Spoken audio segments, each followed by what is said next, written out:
Thank you, Mr. Speaker. I rise in support of H.R. 2056, my bipartisan bill to improve the Small Business Administration's microloan program. Small businesses are the backbone of our nation's economy. In my home state of Florida, there are 2.4 million small businesses, which is 99.8% of all employers in the state. These businesses employ 3.2 million workers. In my Central Florida district, we have a vibrant community of entrepreneurs, and they tell me the #1 challenge they face is access to capital.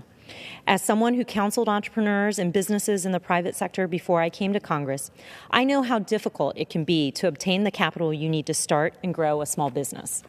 That's why this bill to improve SBA's microloan program is so important. I want to thank Chairman Shabbat and Ranking Member Velasquez for helping to advance this bill through the Small Business Committee, where the bill received unanimous support. I also want to thank the administrator of the SBA, Linda McMahon, and her senior staff for working with my office to make modest changes to the bill after it was introduced. These changes should better position the bill to move through Congress and then to be signed into law by the President. The microloan program is one of several lending programs administered by the SBA.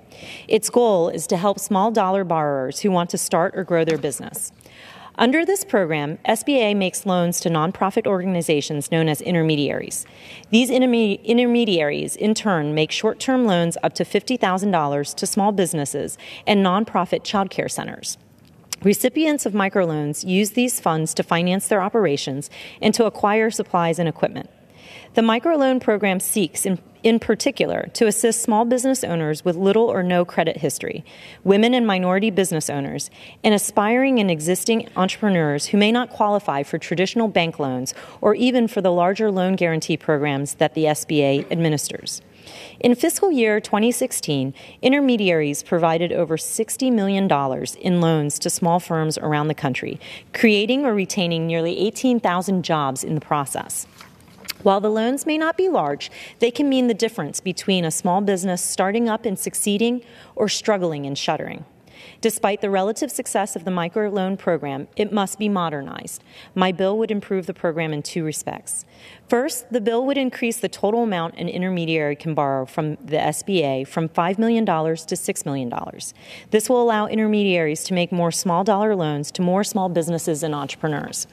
Second, the bill would enable intermediaries to use a larger percentage of the technical assistance grants they receive from SBA in order to help small business owners and entrepreneurs navigate the microloan application process. I respectfully ask my colleagues on both sides of the aisle to support this bill, which will assist and empower more small businesses. Thank you, and I yield back the balance of my time.